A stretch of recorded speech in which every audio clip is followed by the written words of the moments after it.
Well, hey, Christ Community Church family, it is so great to be with you today, whether you're on site or online. Today is kind of a really meaningful day for me, a really meaningful week, because if you recall, it was about this time last year where the world turned upside down. I remember there were things that were just starting to come out into the forefront of our news cycle. There was this novel coronavirus that some of us were starting to go, I wonder what's up with this thing. And it had a code nickname, COVID-19. And I'm sure if you were like me, some of us were thinking things like, this will probably just go by in a couple of weeks. No problem whatsoever. It's nothing different than like what we've seen in the past with bird flu, swine flu. It's fine. Everything's fine. Nothing's going to change in our lives, I'm sure. But I remember, like probably some of you, being 1 week doing one thing and the next week having my life changed. 1 week I was a show choir dad, living the dream, waking up early, driving with my kids to a competition and celebrating them on stage. And the next week I was learning that all of that was going to be canceled. And for our senior who was in high school, we were learning things and milestones that we were hoping for, inviting family to come for a graduation, seeing her go through her senior prom, seeing those final concerts, celebrating all together with her friends and her family was going to be changed. Here at the church, things were going business as usual. We were putting together great Sunday experiences and we were looking ahead toward Easter. We had this huge plan. And then all of a sudden I found myself in a text messaging thread with some of our governing board elders and executive leaders in our church in a text group that we called Team Corona Task Force. And we were asking questions like, what do you think we should do? Do we really think we need to be canceling like midweek ministry stuff yet? I don't know. The governor's mandate says this. Well, what does that exactly mean? Oh, they just canceled the NCAA tournament. Things are getting serious. And everything moved online. You can all recall if you were with us, things turned so rapidly a year ago, and we've all had a shared experience over the year. So today I find it a bit ironic that we are teaching out of Leviticus chapter 13, which is centered on infectious disease. So isn't that something? So a year ago is the anniversary of the world pandemic, and today we get to teach out of Leviticus chapter 13 on infectious skin disease. Oh, the joy. Are you ready? Oh, the joy. I promise you there's something in here that is going to move us closer to Jesus, I promise. If you have your Bibles, you can open them to chapter 13 in Leviticus. Like Alex mentioned, you can grab out your clean book and turn to page 43. And if you don't have one, whether you're here in the room or you are online somewhere, you can always get our electronic version of that. So let's go ahead and roll. But before we dive into the text, I want to just, again, paint the backdrop a little bit of what is happening in Leviticus up to this time. Leviticus is all about laws and regulations aimed at creating a nation of people who are set apart for God. We call these people the Israelites. And if you remember, God established this nation all the way back when he made himself known to Abraham and to Isaac and to Jacob, and he brought them into the land of Egypt where he grew their numbers to over 1 million people, but they were enslaved at the end of that time. And then when God delivered them out of Egypt, he delivered them across the Red Sea. Now they're in this kind of place of wandering, and God is trying to kick the Egypt out of them and establish a new people group that would be set apart for God in what foods were eaten, in what clothes they wore, purity laws, the way they interacted with one another and neighboring nations, and of course how they dealt with skin disease and mold as well. That's on the list. So chapter 13 is pretty thorough, and I'm only going to center in on the infectious skin disease. The latter half of it deals with molds. We're not going to get into that. You can read that for some afternoon, leisurely reading if you'd like. But I'm going to give you the quick version because 45 verses to read through with all the detail I just don't think is worth it. But I'm going to give you kind of an idea of what's happening here. In general, God is giving Israel a very basic, easy to understand medical field guide in how to identify and handle infectious skin disease. And here's an overview of what's covered. So you can take notes if you want to make a list. If you develop some sort of swelling, rash, or shiny spot, then guess what? You need to go get that checked out. Now, they didn't have medical doctors back in the day. That was the job of the priest. The priest would be the one who would check out these suspicious looking things that might find themselves on your arm or your face or wherever. So if it was a swelling, a rash, or a shiny spot, get it checked out by who? A priest. It might be a defiling skin disease. Moving down the chapter, if you have boils or burns that go more than skin deep, guess what? You got to get that checked out by a priest because it might be a defiling skin disease. If you have sores on your head or your chin, you got to get that checked out by a priest because it might be a defiling skin disease. If you have white spots that just kind of go skin deep, no problem. That's harmless. That's just a rash. So they throw that one in there just to give a little bit of encouragement, right? If you're losing your hair and going bald, good news, people who have lost their hair and have gone bald, breathe a collective sigh of relief. It's fine. You're not unclean because of your baldness, unless you've got a sore or a redness or something on your head that comes out. Then you got to go get that checked out by a priest, and you might have a defiling skin disease. So the general pattern here, if you guys didn't track, is something shows up that's on the list, and you're like, that looks suspicious. Honey, do you want to see that thing back there? She's like, I'm not looking at that. You need to go to the priest to look at that. So you go to a priest. You get it examined. They say, why don't you isolate for 7 days? Go ahead and just see how things progress a little bit. Anybody ever go to a doctor with something and they're like, just give it some time, and then they hand you the bill. You're like, thank you for that. It cleared up on its own. I'm kidding. Thank you, medical doctors. I'm really glad that we have you because I've needed you in times past. But it was a period of isolation of 7 days, a re-examination by the priest again. And then at that point in time, the priest declares whether you are clean or unclean. Now, if you are declared clean, good news, you can go back to your everyday life with your family, with your community, doing the work that you've been called to do. But if you are unclean, you need to be sent outside the camp until the disease clears up. Now, I think to get a handle on how this all works together, again, is God is establishing a nation set apart for him. And he has declared certain things that move close to God or are closest to God as holy, clean, and unclean. And there's a cycle of sanctification on page 43 that kind of gives you an illustration. Nobody just stays in one place forever.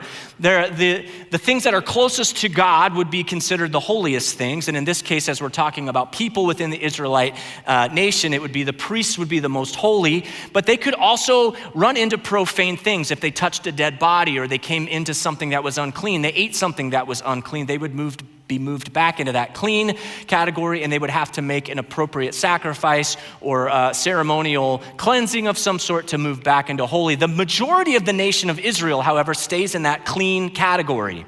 And if they are to have something like this come up in their life, they would then be polluted and be moved into the unclean category.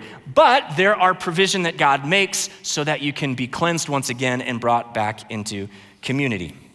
Does that make sense to everybody? So that's Leviticus chapter 13, verses 1 through 45 in less than 5 minutes. You're welcome. There is a lot of practical benefits from having these specific instructions related to infectious disease. And one of the most obvious types is that diseases can be extremely contagious. And the Israelites wouldn't have had the same modern day understanding that we do about how germs and bacteria and virus and community transmission of those viruses work. So this was something that gave them a very basic, like I said, medical field guide to help understand how all of this works, and it would have been incredibly helpful. Now, I grew up in a family with a grandmother who used to be a nurse. She was of German descent, and she was taller than me. And as you might imagine, if some of you have a similar grandmother, she was very stern with certain things, very loving, I later found out in my life. But one of the things that she never relented on with me and my siblings was our cleanliness of our hands. In fact, it kind of drove me crazy when she would say these 3 words, wash your hands. Anybody have a grandmother or a grandfather or mom even that is like, wash your hands? I mean, I would like walk in outside after shooting hoops. She'd be like, wash your hands. I'm like, I'm going back out in like 30 seconds, Grandma. I just want to like eat a Little Debbie and get a Mountain Dew real quick before I go back out. She's like, you need to wash your hands.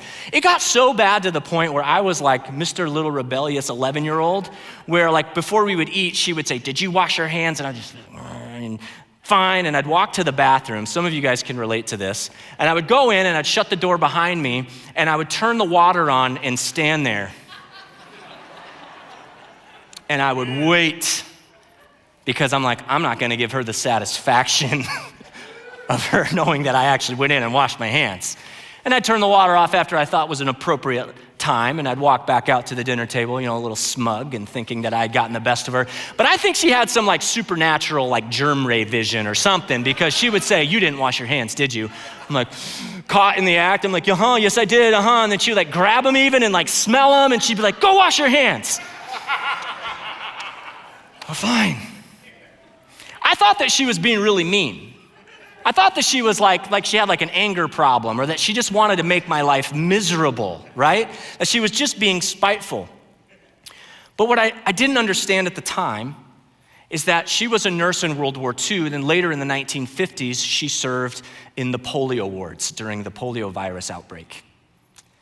And what I didn't realize at the time is that she had seen just how devastating and destructive a virus like that could be. Very contagious. If you come into contact with somebody, something that you touch, another person touches, you could become infected with this thing too. And it usually hit younger populations a little more strong. And you've seen the pictures of people like in the iron lungs. It was a paralysis disease that would actually attack your nervous system so you wouldn't be able to walk. And sometimes they even needed machines to help you breathe. Sound a little familiar like with what we've gone through this year? Maybe not in the same way, but some of the stories that we've heard of people getting this COVID virus and needing help of a ventilator to breathe and some serious critical care. See, what I didn't realize that my grandmother had a higher view of what was happening than I did, similar to what God had a higher view of what could happen with the Israelite nation, where something as simple as washing my hands with soap and water would prevent. And I think that's what maybe comes across as, gee, God, you're being kind of picky about this infectious skin disease stuff. What's the big deal? Well, God was in the process of building a nation at a time where modern medicine wasn't a thing.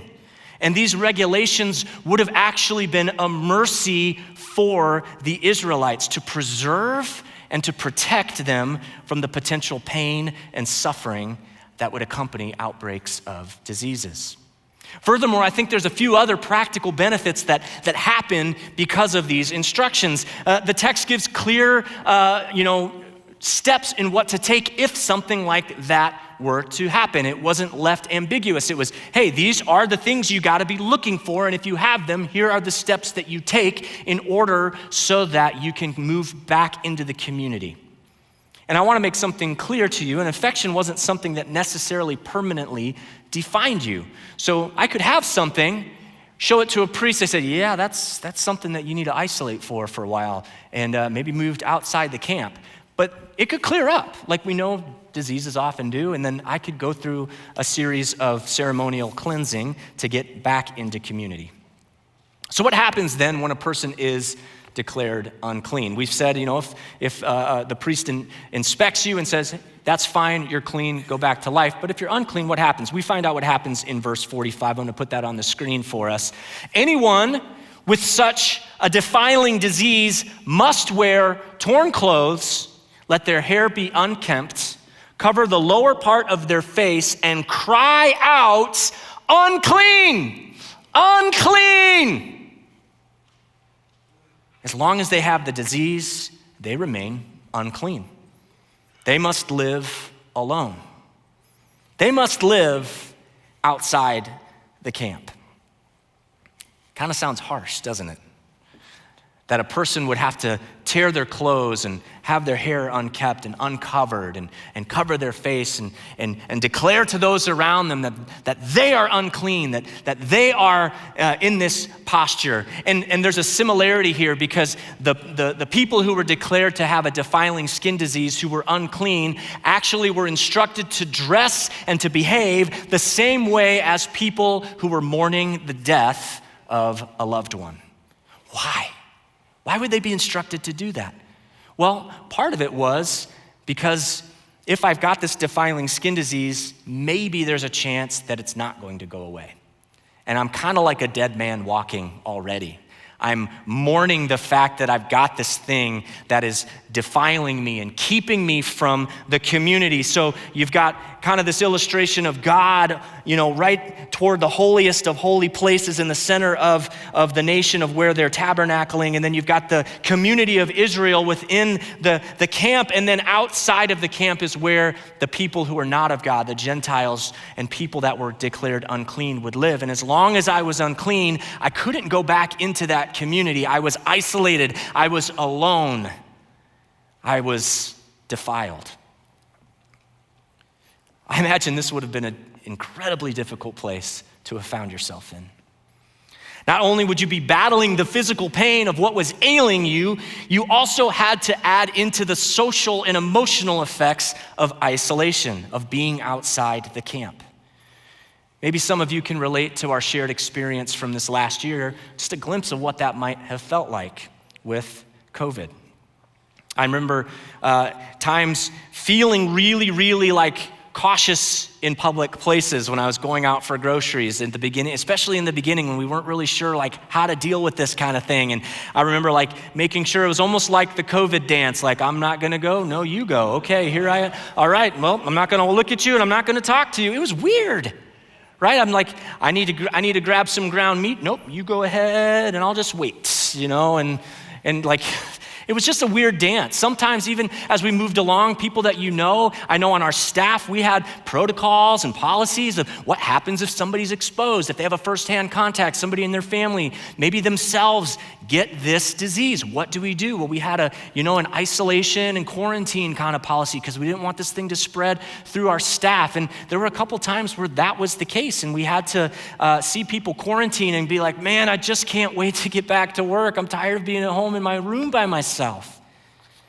But then there were some times of stories of maybe some of the most vulnerable among us who were isolated and maybe in a critical care, and their family and their loved ones couldn't even go to them.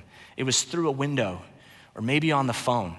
Maybe some of you have experienced that firsthand this year. And I imagine that not in the exact same way, but kind of as we kind of wrap our minds around what must this have been like for the person who was outside the camp?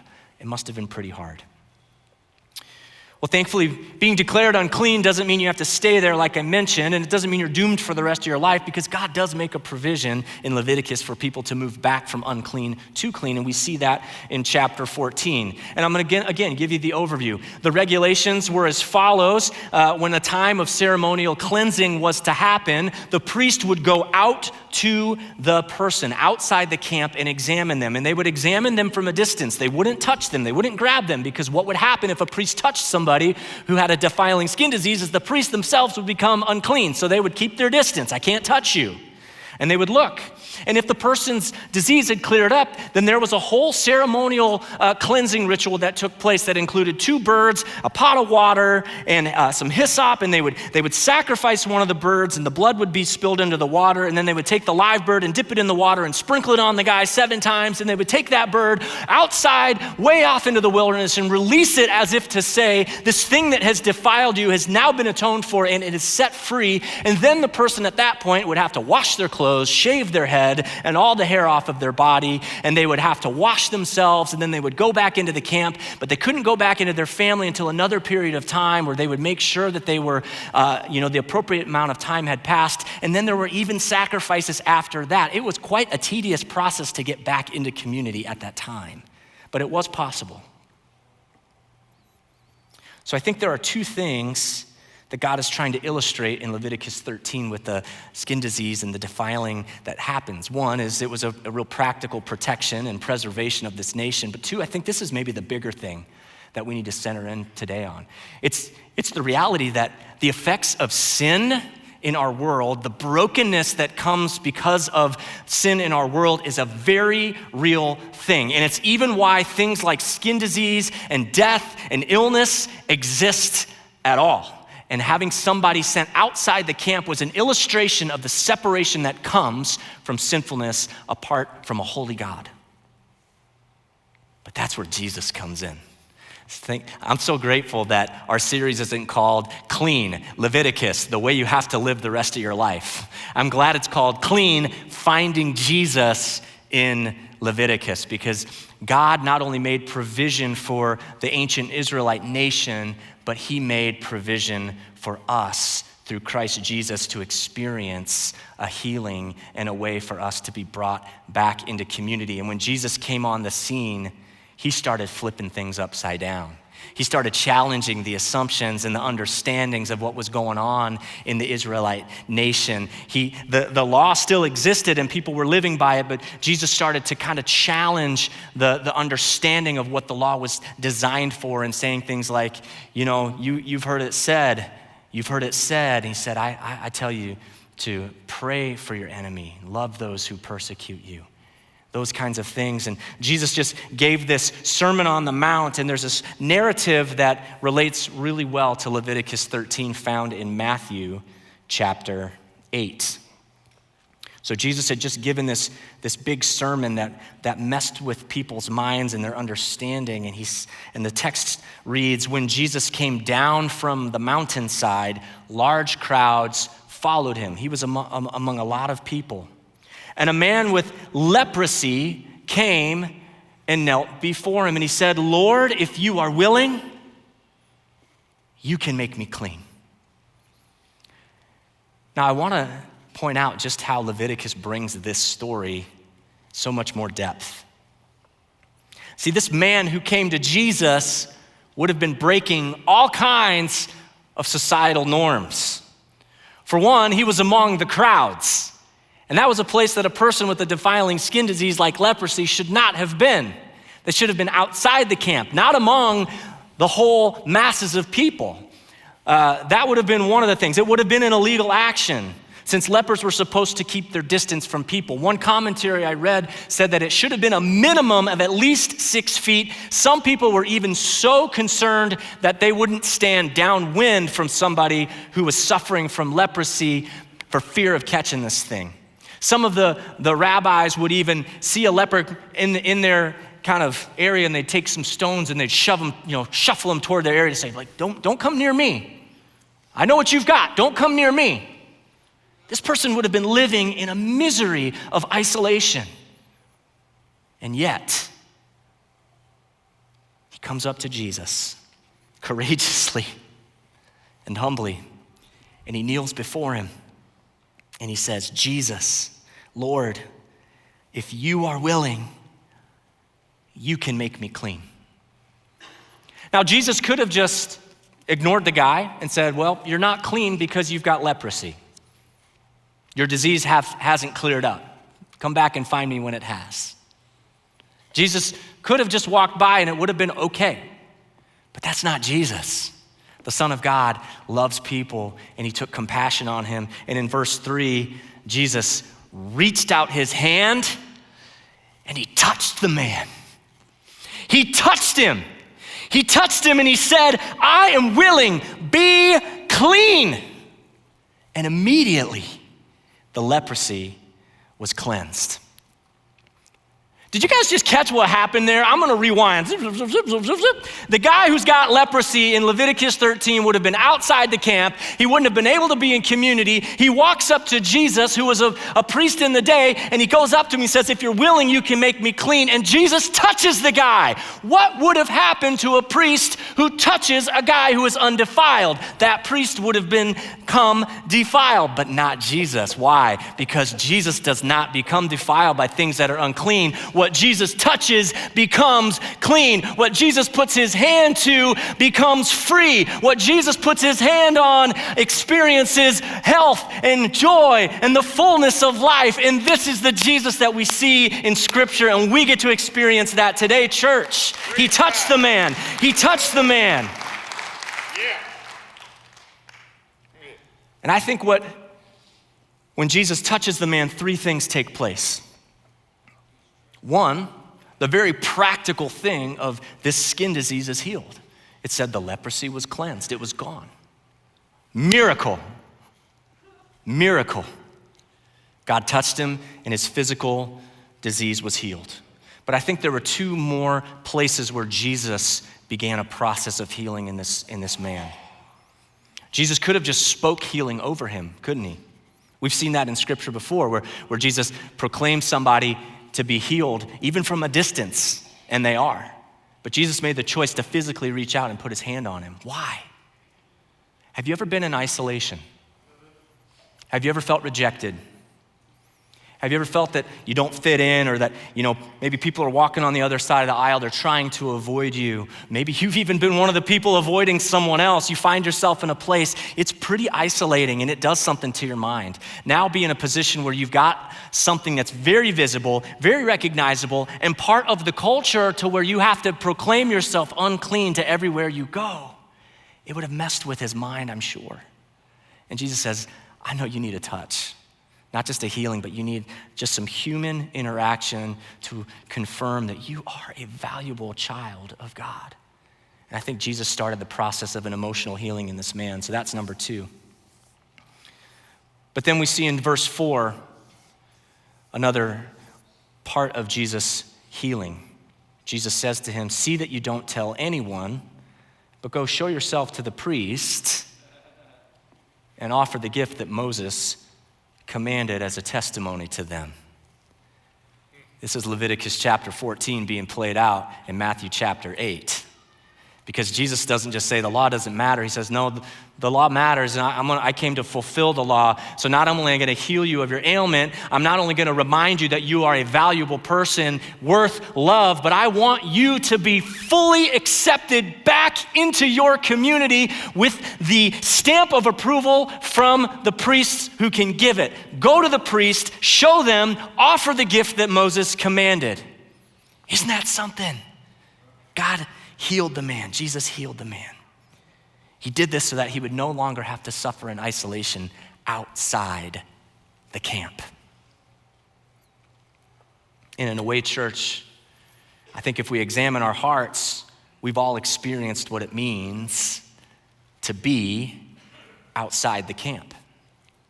See, before Jesus forgave you of your sin, before you surrendered your life to say, Jesus, you are the King sent from God into the world for the forgiveness of sin, and received that gift yourself, you too were outside the camp, separated from God because of sin.